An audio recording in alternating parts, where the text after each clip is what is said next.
to episode 2 of Nerdz the Word. Before I get into the body of this show, I just want to say thank you everybody who's downloaded and watched the show or watched it on YouTube and subscribed and liked and shared and sent in questions. I appreciate all of that. I've gotten a lot of positive feedback. I also got some constructive criticism. I appreciate all of that. I want to make this show better for each and every one of you. I want everybody to get a good listening quality out of this show and enjoy what we do here. I got a really big show today, probably a little bit bigger than I first anticipated, but I got a lot of good stuff going on here. We're talking about WoW's pre-patch and what has changed for Holy Paladin only. I only play a Holy Paladin. I only went over my class in particular. Also, before I forget, I didn't forget to mention one other thing about Holy Paladin. So let's go ahead and mention that right here in the opening. Is that the Mastery Lightbringer has changed. Instead of getting the Pally bubble that was pretty much useless anyway, instead we get increased healing the closer we are to our intended targets. If we're standing right in the thick of the battle, we're supposed to get a proximity healing to whoever it is that we're supposed to be healing, I guess.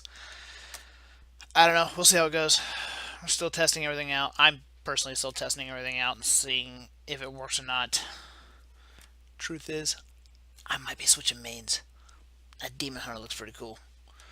So, anyway, we're going to get into we'll do the WoW pre-patch, and then we're also going to, from there, we're going to touch on PoGo, see where we're at now a month after the release of the Pokemon Go game, see where we're at with that and how that's going, and then to close out the show, a really big segment. It went a little longer than I wanted it to, but we talk a lot of good stuff about Starcraft 2, the latest patch, and the latter revamp as well. So I really hope you guys enjoyed today's episode. I really enjoyed talking to Ampliss about StarCraft 2. He was able to tell me a lot, teach me a lot. So I hope you guys enjoy it. Thanks, guys.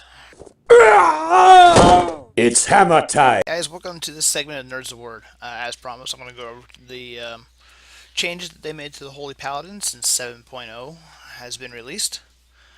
Lots of changes for Holy Paladin. At the same time, not a whole lot. The character itself has been reworked, but as far as the dramatic changes, say to like Priest, Rogue, or have been completely, the spec of theirs has been completely reworked.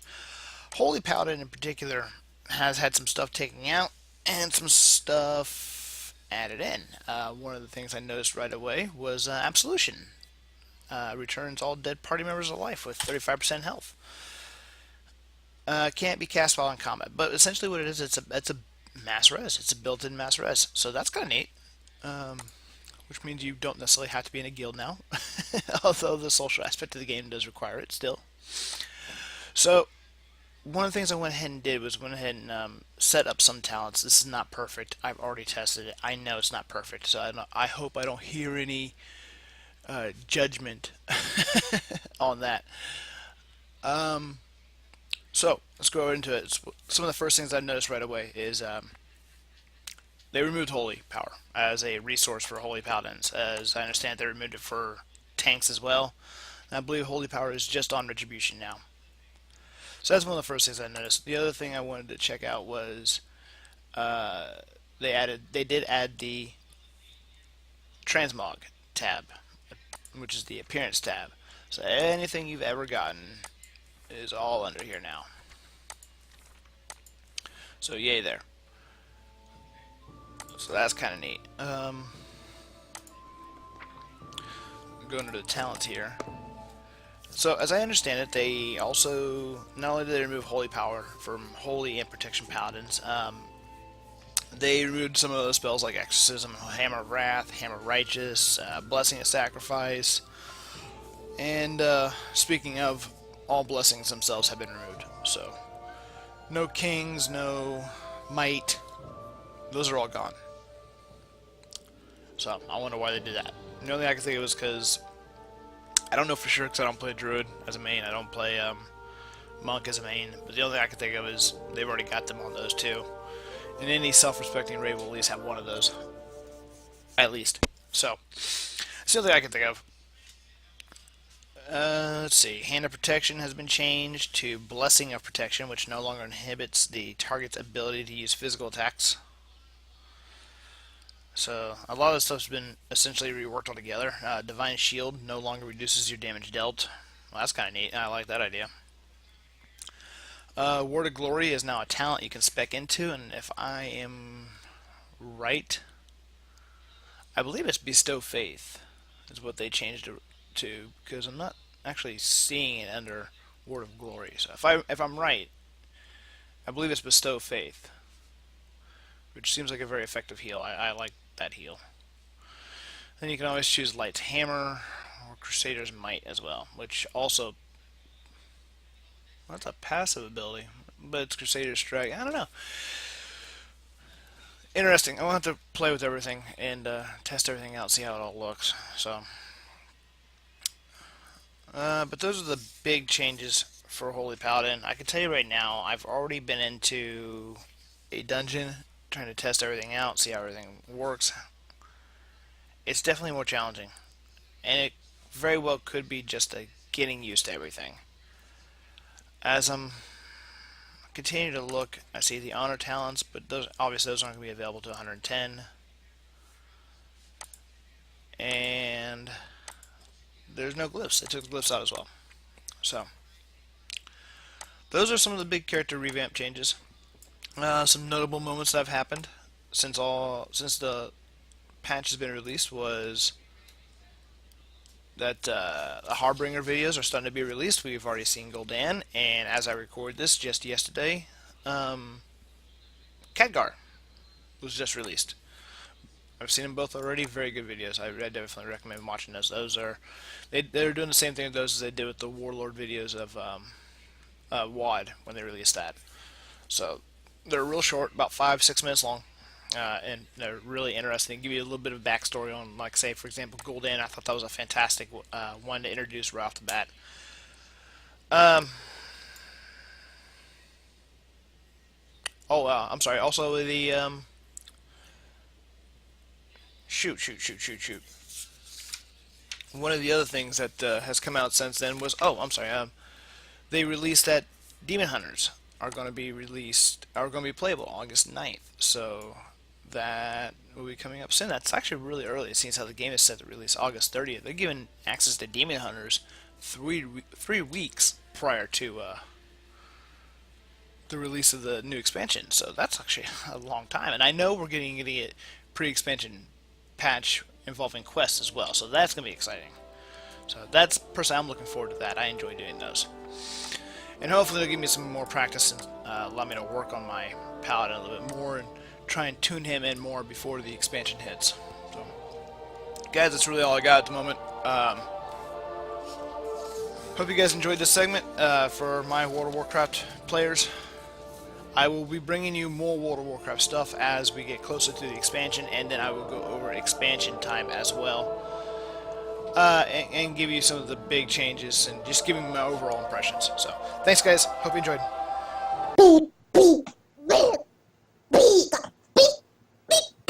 Hey, guys. Welcome everybody to this segment of Nerdz the Word. My name is Kenai, and we are going to talk about PoGo. On the line with me, I have my good buddy Ampliss. Hey, Ampliss. How are you today? I'm good, Kenai. How are you? I'm doing fantastic. Well, as we record this, it's August 3rd. We are now 2 months since the launch of PoGo. And there's been some changes. And I gotta be honest with you, I'm not really playing all that much. Yeah, I agree. It's definitely been one of those things that I think just kind of the novelty wore off, you know? You know, and it was one of those things I was kind of worried about that might happen. It was huge. I think everybody was getting out. You know, so we've had some stuff going on in town where people have been asked to be removed from the game, like certain landmarks and historic sites that have been asked to be completely removed from the game. And it's really starting to balance itself out where, there's not a whole lot of stops anymore. Where the town we live in was currently flooded with them, or was flooded with them, it's not so much anymore. Right. I moving to a college town, I've actually noticed the exact opposite. And again, that might just be enthusiasm of a bunch of college kids that don't have a whole lot else to do, or maybe it's the age group that is really targeted there. But there are Pokestops all over the place. Here, there are areas I found where, in the size of maybe your average apartment building, I've got 20 Pokestops. And that's no joke. It's insane. Oh, wow. Okay. Well, you Yeah. got the exact opposite Yeah. thing going on. Yeah, but then again, I don't know how many of those have been put in to be removed. And a lot of it, are things that business owners might actually want. That they might not have had the same problems that some other establishments in the place that I lived before have had with PoGo players being disrespectful. Right. But I definitely don't see as many people walking around playing it anymore. In the first couple weeks of launch, you go outside, it's just hordes of people just amassing together like some crazy human, I don't know, structure, like a building that just moves of people, and playing Pogo constantly. And you can see it. That dude's playing Pogo. She's playing Pogo. There's a YouTube video of them asking random people if they're playing Pogo. Right. And I don't think I see more than like 2 or 3 a day. Well, I mean, and don't get me wrong, I'm not saying that the game is dying by any means. I think it's more or less balancing out, because I still see it every day, but I don't see it in the big mass, like as you explained it. I don't see it in the big mass though anymore. You would see huge groups of people walk down the street, and you know what they're doing, but I don't see that so much anymore. Yeah, I agree. I'm on the same page with you on that one. Definitely can I that is just, like you said, it's fading out. Like it's balancing. You've got people that actually want to play the game for more than just the novelty of it. That actually want to do things, be the best trainer or whatever, catch all the Pokemon, as opposed to people that are like, oh, this is fun to go out and do at midnight, and now we're just going to go drink again. Yeah. Well, there's been some changes. One of the biggest changes, as we record this, has been the tracker update. They took away the 3 steps. Now, is this for the better or for the worse? Personally, I think it's for the better. And I know that's a pretty controversial opinion. I know most people wanted the Poke Tracker, the steps, but I think by harking back to the original game, and you just had to kind of walk around, walk through the tall grass, walk through the caves. Sometimes you didn't want to get hit with an encounter, but it was really random chance. You didn't have a 3-step tracker, as far as I'm aware, in many of the older games. And so I think it makes it more fun. It makes it more explorative, rather than, oh, here's a Pokemon that I want. I'm just going to stand, find the direction he's in, and then walk. It's, oh, man, I want this Pokemon. Where do I think he could be? I need to walk around. It's going to get you in more directions. You're going to actually explore stuff instead of just stare at the screen until the little ring pops up and you're facing the right direction. Right. So one of the little things that I read recently was so in their effort, so the reason why they took out the tracker itself, the 3-step tracker, is because it was causing server crashes. And I don't know if you've noticed, but since they took out the 3-step tracker, there hasn't been half as many crashing. It doesn't freeze. Doesn't freeze as often. It doesn't just crash. It doesn't force close nearly as much. So it's a trade-off. So their effort so what they did to replace the 3-step trackers, what I understand they did is that they cut down the diameter view. And don't ask me for specific numbers because I don't have specific numbers. But they took like X amount diameter. Call it 30. Again, numbers are, I just say it was 30 was your 30 square meters was your diameter of vision, and within that 30 square meters was a, say, 3-step Pokemon. Right. From what I understand, what they did was they took out the trackers, they took out the steps, but what they did was they cut your diameter in half. So that was their effort to fix that problem. So if you have a Pokemon now that at 3 steps was, say, at most 30 square diameters, he's now down to 15. He's somewhere within that 15 square diameters Right. now. So they're not as far away. correct. I think they cut the vision something down in half. else. Sorry, go ahead. No, I was They saying. cut yeah. Go ahead. What were you saying? Sorry. Something else I've read, and don't quote me on this because I don't use it, is that also they've gotten rid of PokeVision, the app that people use to track the spawn rate of Pokemon. That Nintendo and Niantic asked them to not do that anymore, and so they've agreed not to do it. But I've also read that Niantic hopes to bring back the tracker system once they fix these server issues that were causing the original problems, and once they think it'll integrate smoothly back into the gameplay.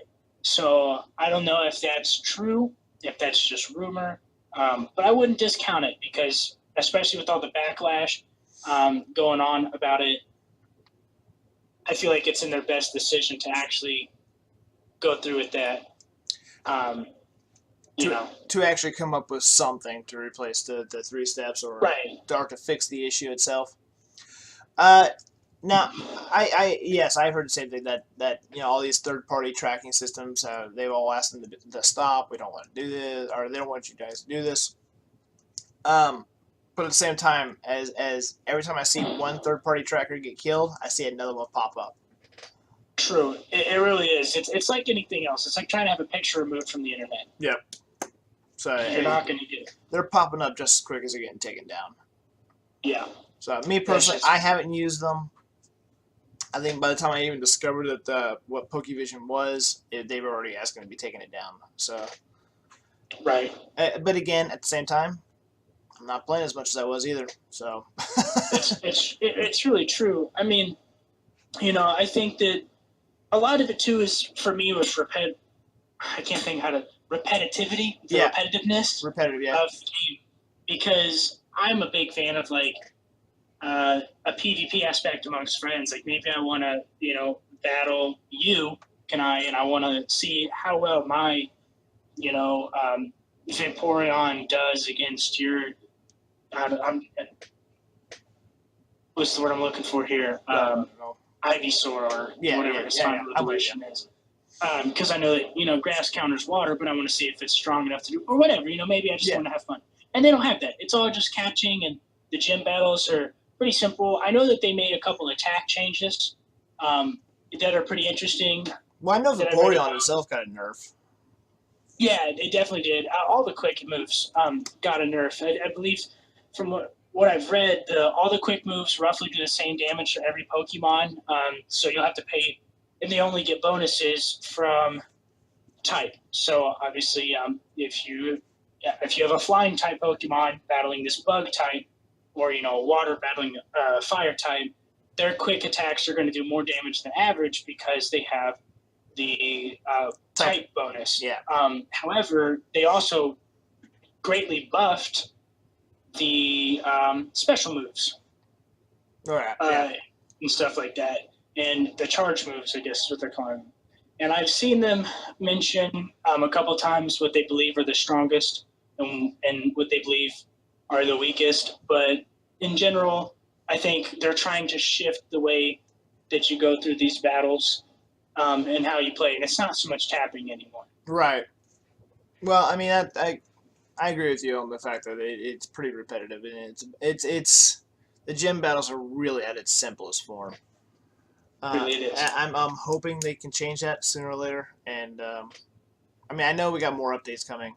I was talking to a buddy of mine the other day that they were saying that this pretty much went from closed beta to public release all at once, and their stress test was releasing it to the public.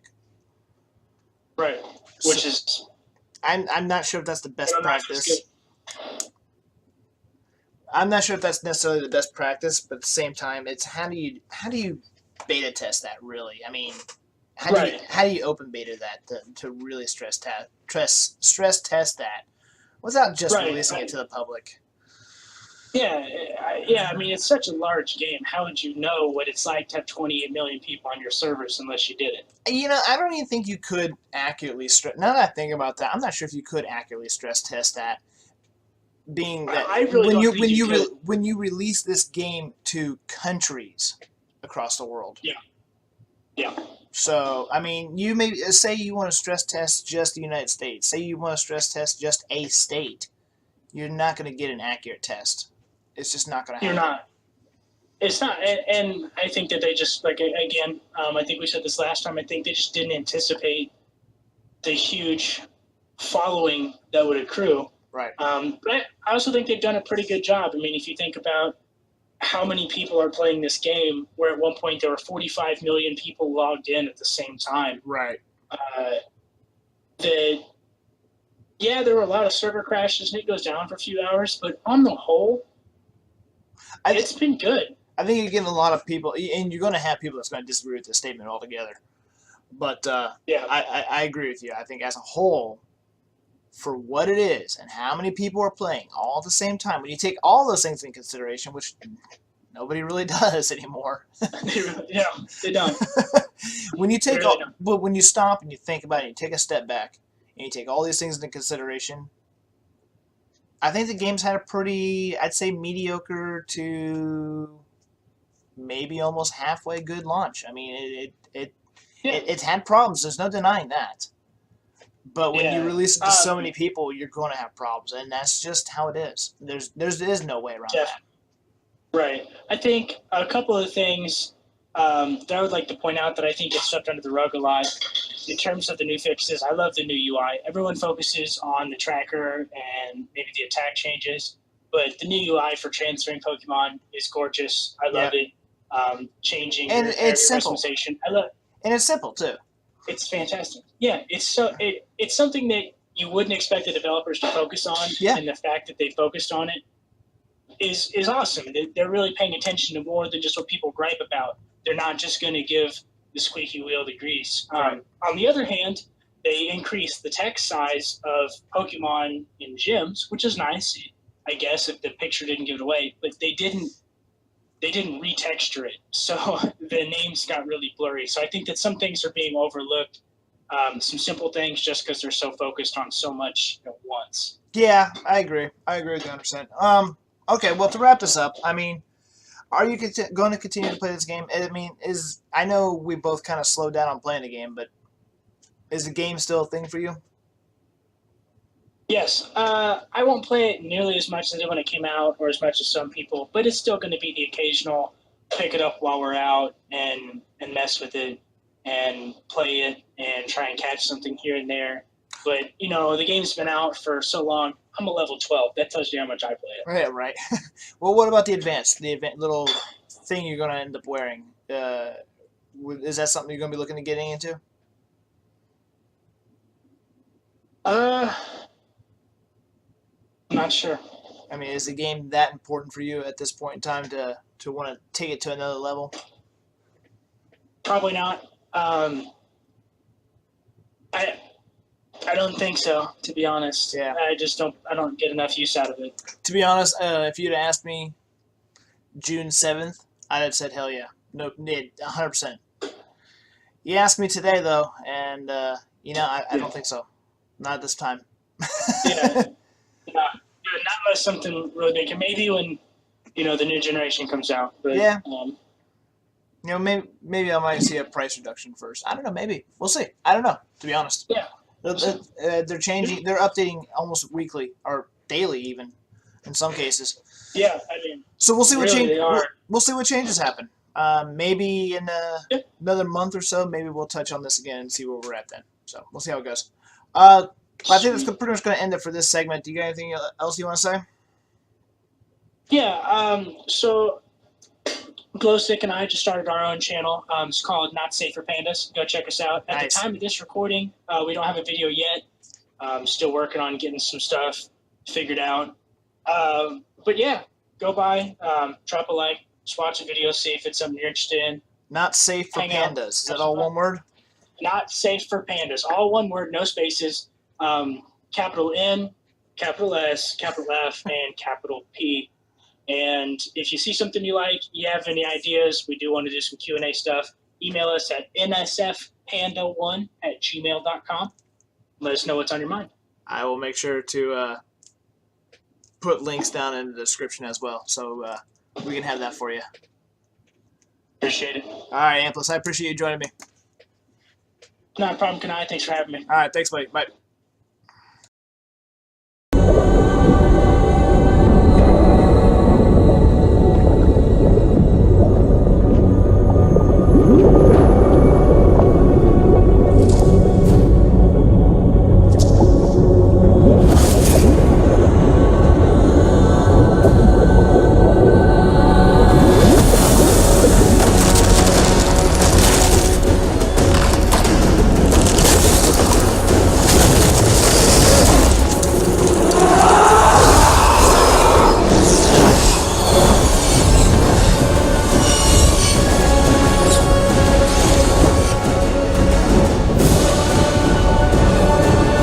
Hi guys, welcome. Today in this segment, we're going to talk about the ladder revamp at 3.4. And today joining me, I got my good friend Ampliss, who's my Starcraft guy, who looks like a douche with glasses on. So, It's true. I hope it worked. I went for douchey as possible. So we're going to talk about the 3.4 nodes, which is the ladder revamp for Starcraft. Me personally, I love RTS games, everything from Generals to Warcraft 3. Warcraft 2 is where I got my start. Red Alert, Tiberian, all the above. I like StarCraft. I like StarCraft 2. But to tell you the truth, I buy them just for the campaigns. Right. I don't play competitively. Yep. I've tried playing competitively, and that's a disaster. Yeah. No, I completely agree. I feel you. There's a huge skill cliff. Okay. Most people say there's like what's the word they use for that? Skill barrier. Yeah, barrier's a good word. Yeah, but for StarCraft, it's a cliff. It's like that scene in 300. Oh, okay, gotcha. Where Okay, I'm with you. Yeah, it's a bunch of like platinum, diamond tiers pushing all of the bronze noobs, like Yep. myself, Yep. off a cliff because my APM's still under 400 My APM. actions per minute. Okay. So- I think I've actually had this measured on myself once. I think I measured around 19 to 21. Somewhere in that range. And that's And normal. you said 400? The pros regularly are over 300 That's insane. easily. Yeah. I don't know how you do that. If you watch any streams, like if you were watching Home Story Cup here recently, they'll peak at like 1200. So the fact that I can't even get above 21, I'm nowhere near these guys. Right. And I'm well, just going to get slaughtered. Right. Well, the important thing too is to remember that APM doesn't mean a lot. So if you're on the Korean server and you're a pro, or if you're a pro in general, APM means a lot because your actions have meaning. Every time you perform an action, you're doing something. You're building units, you're building buildings, Right. you're checking your mineral lines, you're harassing, you're doing whatever. If Okay. you're like me, or lower skill level players like myself again, you start out the match and you're like, okay, I want to build my APM, and so you do what a lot of people do, and you just select a bunch of stuff really fast and click really fast, and they're not performing a lot of anything. So Okay. especially on North American servers, APM does not define how good you are because most of the people where that really matters are pro level. So you're telling me that in RTS there actually is a skill level that you actually need to have to be competitive. Yes, Versus just definitely. building stuff and whoever builds up faster. Is that what it is? Whoever builds faster wins? Well, not entirely. So, like, there's a whole dynamic to strategy games that is really tough for us. And what it is that we don't think of it the same way pros do. So a pro knows on a certain map, I don't know which one in particular in this case, but they know that on this map, in order to walk from their base to the enemy base takes 21 seconds. Okay. They measured that almost exactly. I couldn't even fathom that. Right, and they use that with their timing, so they know that this upgrade takes a minute, and to build the unit takes 34 seconds. So 34 seconds to build the unit. You said with 21 seconds? 21 seconds to walk across, and a minute, so that puts us at 55 seconds. So if they build the unit, wait 5 seconds, and then march. By the time that unit gets there, the upgrade for it's finished. Now, I assume they have more than one thing acting like that at Right, a time. yeah. So the fact that I couldn't measure, I can't fathom doing that for one, say, select group. But these guys, I imagine, are doing it for a whole Yes. widespread. Massive. So they'll doing. It helps that a lot of the upgrades, like your attack upgrade, your +1 ground, well, that's going to affect every ground unit. So it's But a lot of them do. I mean, if you're a Terran player, you have +1 ground from the engineering bay. You have stim pack. That's extremely important. Right. You have to push your advanced buildings because you have a medevac, and stim pack's going to get you killed even faster, and your bio ball is going to get destroyed. Okay. You know, so you've got a lot of stuff to work towards. You're constantly building units, constantly building drones, SCVs, or probes, constantly building buildings, constantly upgrading. And the hardest part for me, I regularly have over 1,000 average unspent resources after a match in 10 minutes, 12 minutes, because I'm not spending. Okay. Spending money is the most important part, because any money you haven't spent is money wasted. See, I always thought, okay, so on campaign, you obviously play at a much slower rate. Right. And I always thought, you know, the more money you have stored up, the more options you have available to you. But again, it's much slower pace as Right. well. And then that's the problem. So yeah, you have more money, so you can what they call transition easier. If you march a bunch of Marines into a bunch of like carriers, Right. well, how are you going to respond to that? If you have a lot of money, you can start building stuff. But in a real world scenario, if you're playing an opponent, you're playing me, and you march your Marines into my carriers, I'm immediately going to fly my carriers into your base. How long is it going to take you to transition and build your defense? You're just not even going to, you're going to ignore the Marines altogether. Yeah, pretty much. Yeah, I'm gonna probably destroy them really easily, or just walk around them like you guys don't worth my time. And then I'm gonna go blow up your base because while you're trying to respond to my carriers, you have 10,000 minerals, 10,000 gas. Well, you can only build so fast. And what you're saying is it doesn't matter how much money or how much gas you have if you're not building it. Then it's useless. Yeah, if it's just sitting there. Yeah, and you'll see a lot of pros do that. They'll get into an engagement and then they'll be like, oh, I need to switch. It's called a tech switch. Or a transition, and then they'll get into this engagement, and they know they're going to lose, but they'll draw it out, and they'll try and do as much damage to their army as possible. For one, they already built it. Right. But for two, that gives them the time they need to be switching their tech. Okay. So, they're not doing an all-in destruction. That, and I mean, you're talking about there's build orders, Right. there's oodles of information. One of the most interesting things I've ever read on the internet was about pro player brains versus like my brain. Okay. They studied, like, I think it was like 50 people, and they found out that, like, when you and I play and we see something and we're playing, our brains are very, very active. We're constantly thinking in depth about every decision we make. Okay.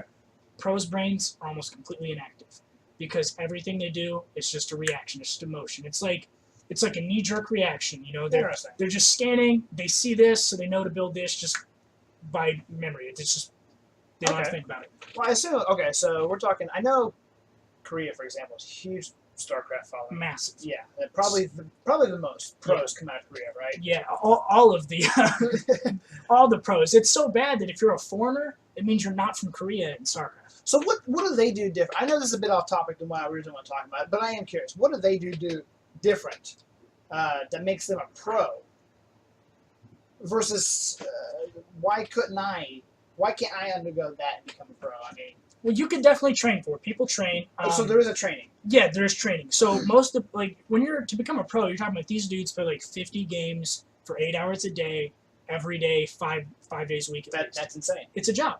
Wow. Okay. Yeah, and they have trainers. So they have guys that know a lot of numbers in the game that crunch these numbers and they help them. So you can see them in Call of Duty too. You've got like your team of 5 dudes, and you've got one dude just chilling out in the back. Like Counter-Strike. Counter-Strike's on TBS right now. Exactly. Okay. That's your team trainer. He's going to go and he's going to be like, hey, man, you need to focus on this. I saw this in your replays. Or, hey, the numbers crunched out. It's a little faster if you do this. And he's going to help them a little bit.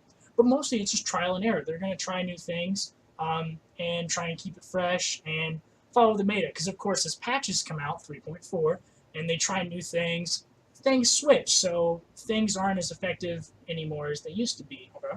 So like Zerg, for example, has a real problem with anti-air early on in game that is only noticeable in the pro leagues, mostly because that's when it's kind of in the pro leagues, everyone is considered level, and Right. any differences tend to be either they had a better game, they had a better build order, they reacted. I can differently, imagine that being at that level. Yep. Yeah. or Okay. it's a racial difference because of course StarCraft's asymmetric.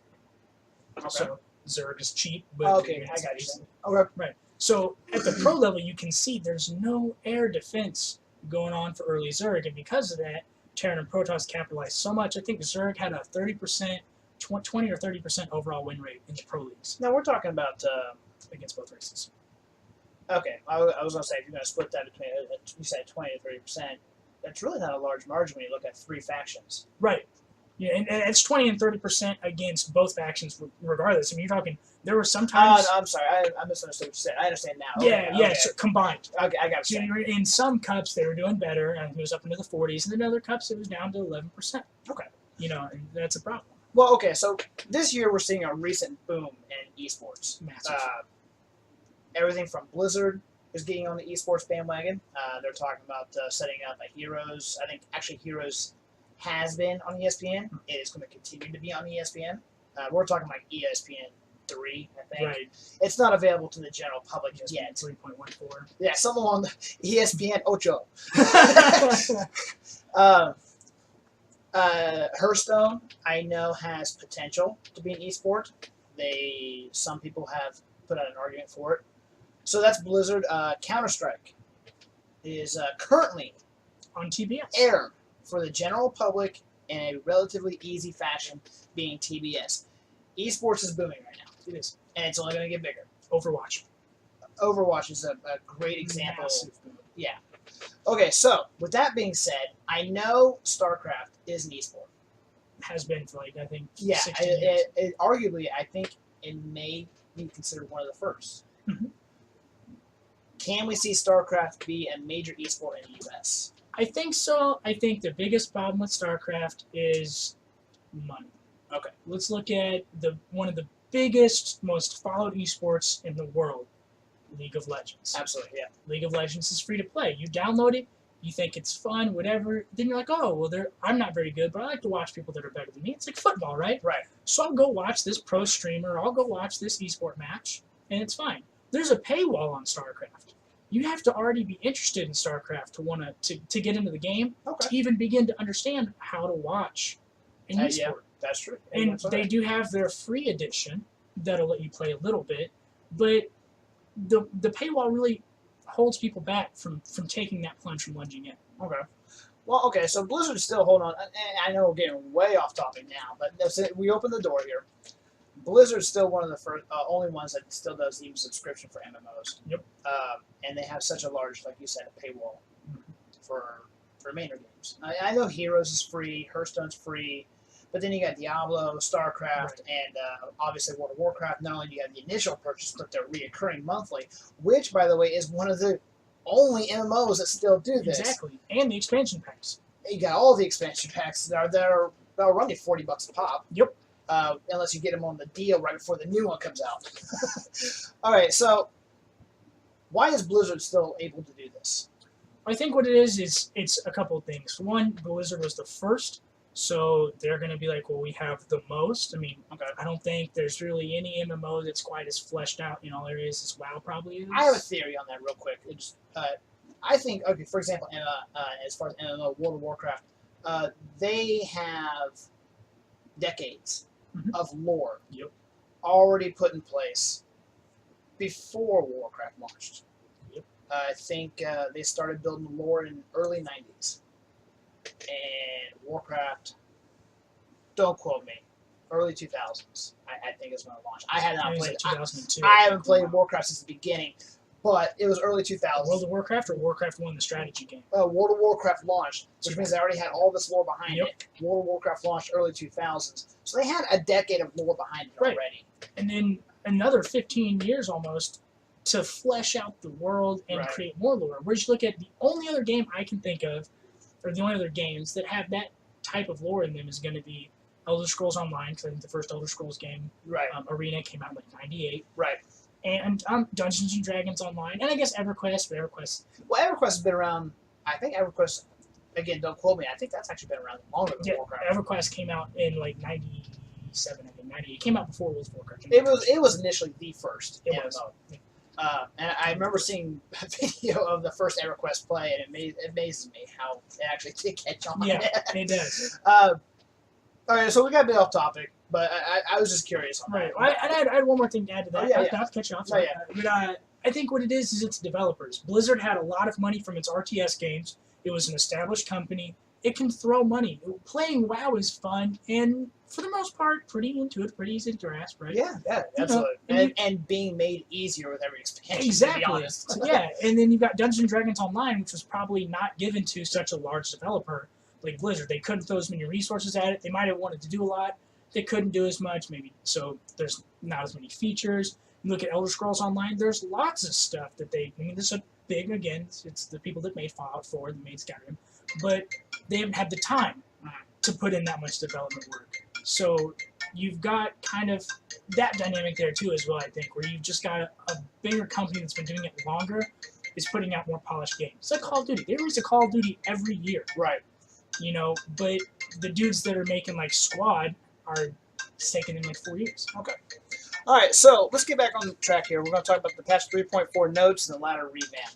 So the ladder revamp, did they polish it? Did they rebuild it? What do they do exactly? Well, I hate to say this, but the revamp is exactly that, it's revamp. It's kind of polished, Okay. but they've done a lot. So the first thing that they did, like I said, they make your MMR visible. Okay. Now you know where you stand in rankings. So as far as like on a big table, or do you know as far as what your opponent looks like versus what you look like? Both. So you can see your MMR. Let's say I finish the match, say I lose, and I can see my MMR is, I'm terrible. I think my MMR is like 2,200 and something. I'm like bottom of the barrel bronze here, so Okay. bear with me. So my MMR is like 2,200, and I can see that my MMR went down 17 points because of this match. And then at the end of the match, not before and not at will, but at the end of the match, you'll show your opponent's MMR. Okay. So you can see how you paired up. Did you lose against someone that was lower MMR than you? Did you lose against someone that was higher MMR than you? And you can see how it raised or lowered. Now, is it a baseline as far as a raise and lower on your MMR? Would say MMR? Yeah, matchmaker rating. MMR. Okay, yeah.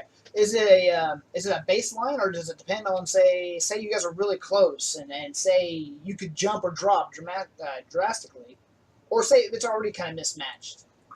So what I noticed, and I played a lot of 2v2 personally because my brother was there Right. when I was testing it all, it tended to be about 17 points. Give or On take average, average? give or take, maybe 21. So I think it does kind of depend. I would imagine it depends on how close your MMRs are. Okay. When we played, our MMRs were over 1,000 points apart, which is a bit of a I'd problem for say me. that if you're looking at 17 to 21 points a pop, that's a pretty large gap. I think the MMRs, the lower MMRs, they place you around 1,900. Up into Masters, I think, is about 5,000. Okay. So it could be more or less. Like I said, this is 2v2. I didn't play a lot of 1v1. So the problem that I have with 2v2 is that there's not a lot of people that play ranked 2v2. And so... No, why is that? Is it more focused on 1v1? Or? Yes. Okay. So pretty much any competitive StarCraft series worth, I don't want to say worth watching, but that people care about in the Korean League, stuff like that, is almost always 1v1. Okay. And Is it because it's quicker? it's quicker, but it's the ultimate test of skill. In a 2v2 game, you can be like, well, you won because your opponent, your friend carried you, or Okay. you won because No, there's no excuse. You know, You win yeah. or lose. There's no excuse. in on 1v1, it's all your skill. Okay. And so people tend to focus on 1v1 more because that's all you. That's all raw talent and skill and build order and APM or whatever it is that you think separates you macro. Okay. So, in 2v2, it was me and my brother are bronze level players. I'll be honest, we're not very good. And we're going up against silver level players. And that's as a team. These two together are silver ranked. Wow, Individually, they're like platinum and diamond. Wow. Okay. That's That's- diamond is like the third highest besides, behind master and grandmaster. Is there a way to kind of, is that almost like manipulating the system? If you put together, say diamond and platinum, if you put that together and all of a sudden they're down into lower ranks, is that kind of manipulating the system? You would think, and I know that they actually changed this in 1v1 now, and that's an important thing, is that you could get into GM, which is Grandmaster, at the beginning of the season, which is the top 200 players on the server, and then purposely lose a bunch, and your MMR will drop, but you're locked into a Grandmaster ratings. You keep Grandmaster all season, but you can be playing gold level players because you lose your MMR. And so they've changed that now. You actually, if you go below, it resets every night. The Grandmaster does, and you have to re-achieve it every day. That way, Grandmasters aren't playing gold level players. Okay. So that happens. But in 2v2, you could have it so like I suck, I get paired with a platinum level player. Well, together, we're not as good as he is because I'm holding him back. So he gets a silver 2v2 rating. Well, now he's going to go up against a bunch of bronze noobs like myself with other platinums that might be a silver rating. Right. Okay. So, All right. Some of the other big notes. Is there anything else that's going on there? yeah, so there's a couple other things. They changed the sizes of the ladders. So now Bronze is 2%, I believe. So it's the smallest, which makes it even worse that I'm in bronze now. That way you get a feeling of progression, and you don't feel like you're the worst person forever. You get to silver. And then silver to, I want to say platinum, right around there is all 20%, or 18%, or something similar, 23%. It's all the same size. That way you progress through the leagues in the same amount of time. Because the way it was, gold was 34% of players. Getting through gold was like trying to reinvent the wheel and rediscover fire, you know. Okay. Yeah, you know, it was a pain. Like, that was a terrible analogy. Okay. I'll think of something eventually. But you know, you could imagine if you were a hurdler, and you hurdle, and you've got a half a foot hurdle, 1 foot hurdle, you know, 1.5 foot hurdle. The next one should be 2 feet. Well, the next one's now 5 feet. Okay. You know, so they revamped that, which is good. Now you can see how far you are through the ladder, so you can see what tier you are. So each one's 3 tiers: tier 1, or tier 3, tier 2, tier 1, and then you promote. Now you can see, well, I'm halfway through tier 2. I'm about to get to tier 1. Now they have mini promotions. There's that reward system. Okay. They've changed the borders, so they're supposed to be more distinguishable. Some people don't like them. I don't know. Like I said, I played a lot of 1v1. I haven't seen a lot of borders. But from what I've seen on pictures, it looks good. They did a new border animation. Like, that's great, I guess. It's a bigger WoW for being promoted instead of just a picture. I mean, it's been polished up. Yeah, it's polished up. It makes it look prettier. Yeah, it's pretty much it. And that's the biggest changes with the ladder revamp. Then I've really enjoyed this because, like you said, it's more transparent, which is always good. They've also done a little bit of beta testing recently. I don't know if they're going to move forward with it. A lot of people, especially that follow the pro community, are unhappy with this decision. I think we talked earlier about how Zerg Air and Air was terrible. Sure. They released a beta map to test their fixes. And their fix was they reduced the amount of time it takes for Zerg anti-air buildings, the spore crawler, which burrows into the ground to shoot. They reduced the amount of time it takes to burrow. That way you can theoretically set up anti-air faster before they have time to leave. I mean, okay, so I have played a little bit of Starcraft here recently, just kind of get myself familiar with what we're going to talk about. And as far as the anti-air, isn't the most of the time it comes out of the building of the project itself? I mean, does really burrowing, does that really take that much time? Well, that's what people are saying. They're like, being able to burrow there faster doesn't mean a lot, because a lot of times on your mineral lines, you put it there and it stays there to protect the mineral line. Right. So they're like, why do that? And then the only other change they made is they increased the Queen, which is one of the only anti-air early on units you can get, and everyone pretty much has to have them because injects and such, and that's again more of a pro level thing or high level thing. They increased their range from 7 to 8. I go, okay, now I can see that being effective. Right, but the problem there still comes to that by the time you have one Queen going up against this air unit, and yeah, their range is longer, but if he can still hit the Queen, chances are he can kite that Queen, he can kill that Queen. Right. Dead. And if their creep spread's not very good, well, then I just run off somewhere else, hit the other mineral line, the Queen comes over there, it's really slow, it's off creep, and I just come back. So there's got to be, people want something different. I personally... I mean, it almost seems like you almost think a whole new unit altogether. Right, that's what people say. I personally believe in the asymmetric balance. Okay. You're going to get harassed as Zerg. Right. What's the counter to that? How many drones can you build at once as Zerg? 4 at minimum, or 3 at minimum if you have full larva. They've also, a lot of players want to have a 4th larva. That way they can respond faster. They can build That's another. I can see that actually. Right, I could too, because then spamming drones in response to air harassment as you chase them off is definitely effective. Right. But you know, other people talk about super late game Zerg is not strong against things like super late game Protoss. I watched a game. I can now say I can see that. It's when Protoss gets in there. They're tough. It's even in lore. There's a game between Liquid Snoot and I cannot remember this other guy's name. Snoot versus. They'll know. Anyone watching that watches StarCraft would know who the other guy was. Neeb.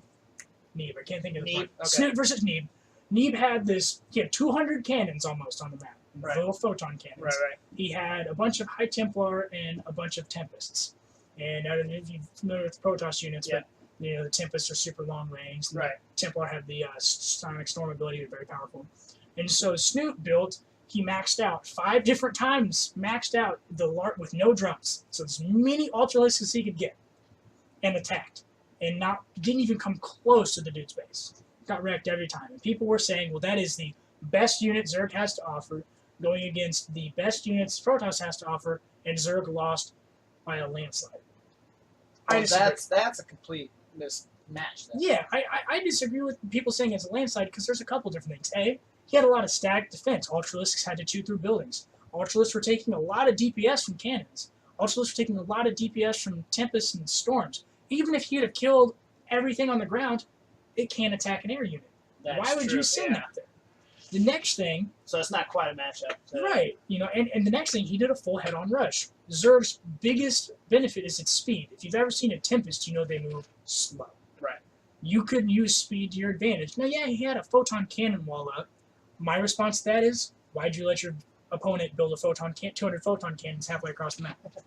My response to late-game Zerg versus late-game Protoss, why'd you let it get to late game? People say it's unavoidable. That can be true on two very high-skilled players. Most pro matches end before 20 minutes. Right. So it's not the skill level.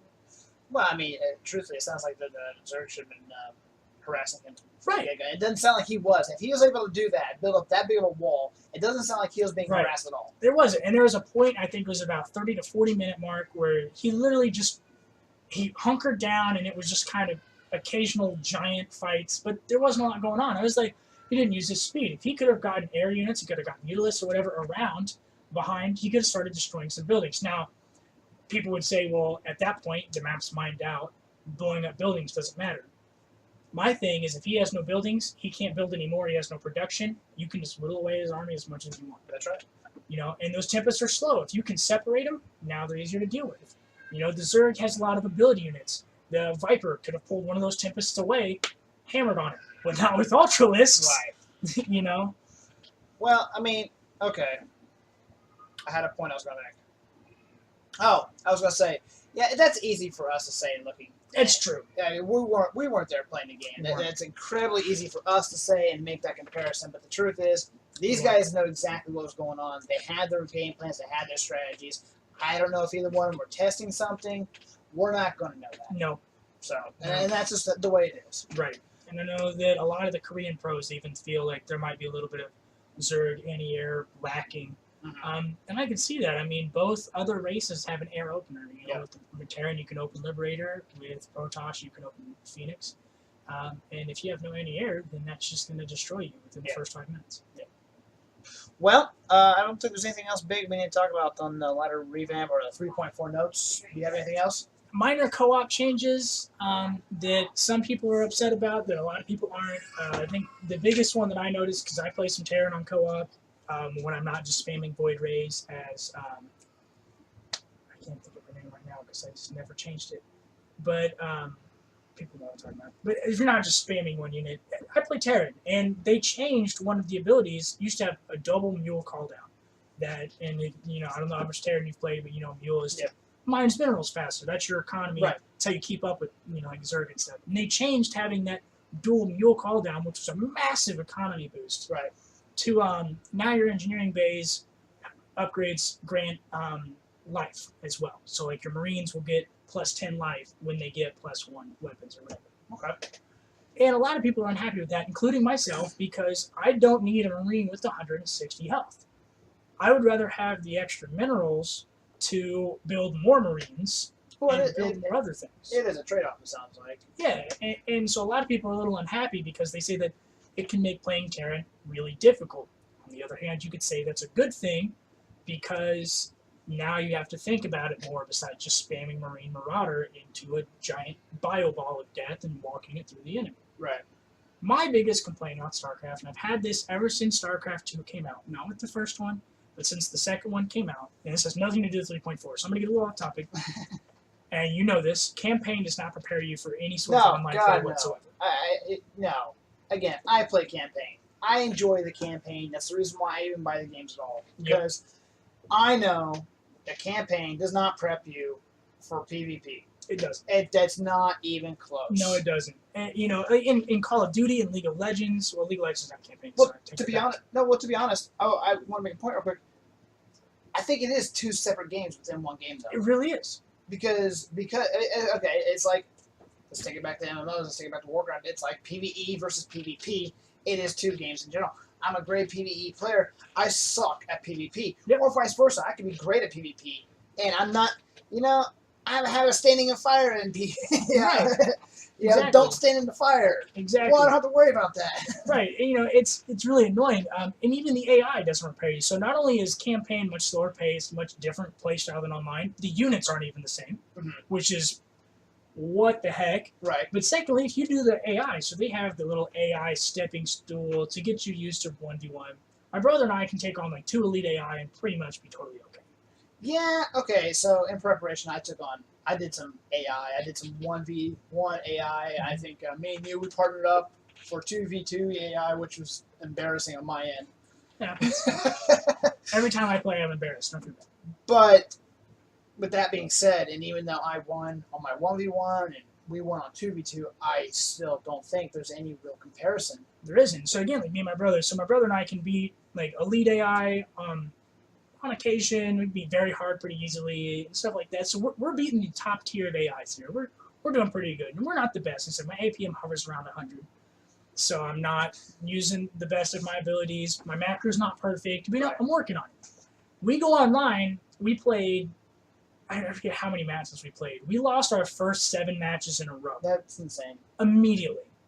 And the first guys that we played were, as being unranked, they were like in 2v2 gold rank. So of course we got our butts handed to us. Wow. Okay. By the end of it, silver ranked players were still handing our butts to us.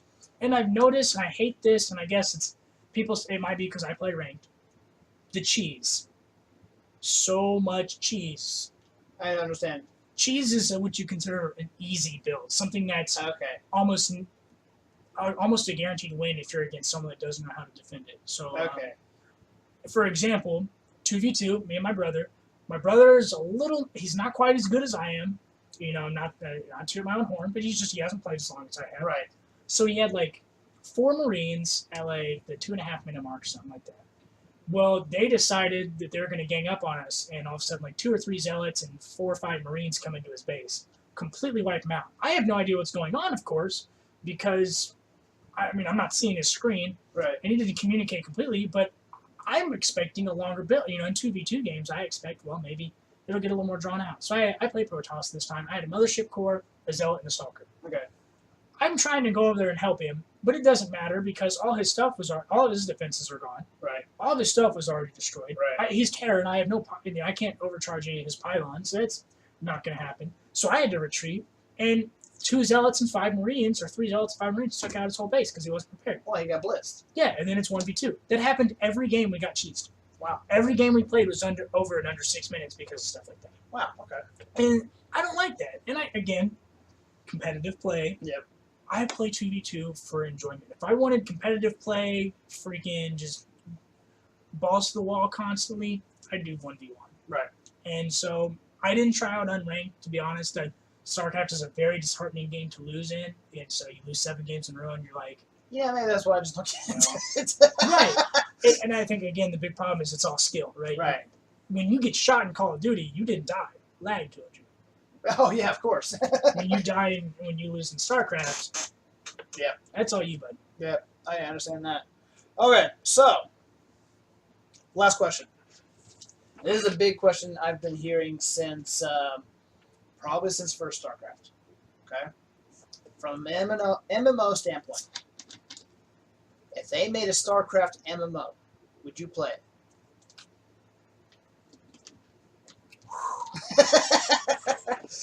I know we're talking about a whole different genre game, but let's think about this because they've already done it once. They went from Warcraft to World of Warcraft, so they did an RTS to an MMO. I'm gonna start requesting scripts before the show. You can't just drop that on me. Would you play it being a fan of StarCraft? Do they even have enough lore to do that, to be honest? Yes. Okay. Honestly, the lore is there, and Okay. that's something people joke about a lot in games. I'm mostly playing around because they're not going to do it. They're not going to. Yeah. Honestly, I'd probably play it. But like some of the lore in the games, the carriers that you can build like 30 of, and those are literally planetary assault carriers, and they're massive. And it was true to lore; they wouldn't even fit on your screen. Right. So they have lore there. They have lore behind every race, stuff like that. If you've played, I don't know how many campaigns you played on the second one. Not that many. Spoiler alert, at one point in time in the campaign, you find out where the Zerg come from and why they are how they are, and Oh, it you spoiled explains it. all that. I know. Sorry. So there is lore there, and I think they're constantly setting it up. There's a lot of fan fiction they could probably go on. Okay. But I think the beauty of Starcraft is that in any MMO, in my opinion, is you don't just necessarily have to have lore. And if you were to make a Starcraft MMO, you have so many possibilities. You have an entire galaxy. Mhm. Excuse me. And you don't really need lore for that. A lot of people like it. Warcraft had a lot of lore. I like to make things up as I go. So Yeah, you got a bunch of fan fiction. right. If I was going to develop a StarCraft MMO, I would just take the 3 races, for example, and go with that, and then be like, lore.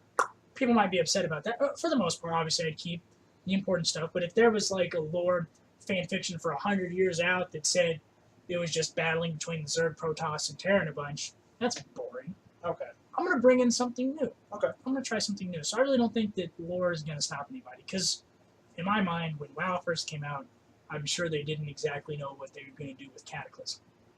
Yeah, well, okay, so Day of the Dragon had already introduced Deathwing, and so he's already been part of it. Right. He was an established character. Cataclysm, they didn't build a brand new bad guy. Really, they didn't? No, he was already in the lore. I'm a big lore fan, going back from the Warcraft books and well into the current World of Warcraft books. So, yeah. Deathwing wasn't a new bad guy.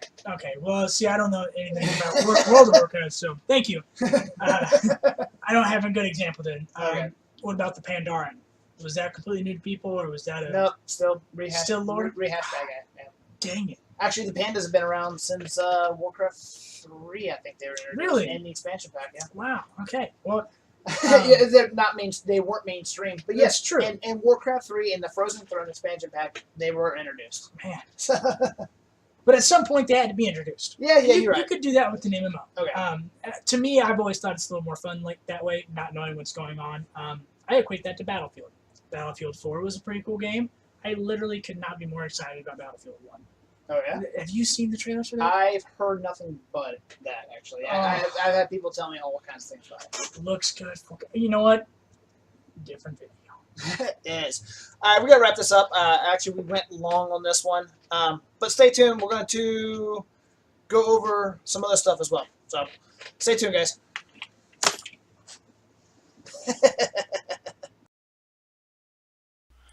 Hey guys, I hope you really enjoyed tonight's episode. I know I personally enjoyed it. I enjoyed talking to Ampliss about Starcraft 2 and the PoGo, and where it's at now 2 months later after launch as I record this.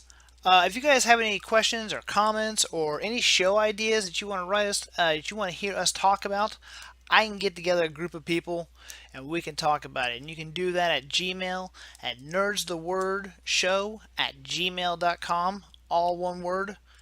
Or you can hit us up on Facebook and follow us at NerdsTheWord1. You can also hit us up on the Twitter machine at NerdsTheWord1 as well. Or you can follow me individually at real_Kanai. Also, I want to give a special thanks and a special shout out to Kalea, who pieced this show together and made it sound as good as it does. And if you'd like to follow her, you can do so at Kalea Rain. That is CALAYAREIGN, at Kalea Rain. Also, this coming Saturday, as in the 6th, we'll be doing a special live episode on Facebook. Also, we're going to try and do it on YouTube and Twitch all at the same time. We're going to do a special coverage of Suicide Squad. We're going to try and do that around 9ish. It's probably when I'll flip on the cameras. We are all going to go see Suicide Squad. I have a bunch of us. Then on Saturday, we're going to all sit around and talk about the movie we just saw. And we'll give you guys our ideas and opinions on what we just saw without trying to give away too many spoilers. So stay tuned for that. It's a very special episode of Nerdz the Word. I hope you guys will see us then. And feel free to send in questions for that show as well. We'll read your questions right there live and try and answer them as best as we can. See you guys then. Bye, guys.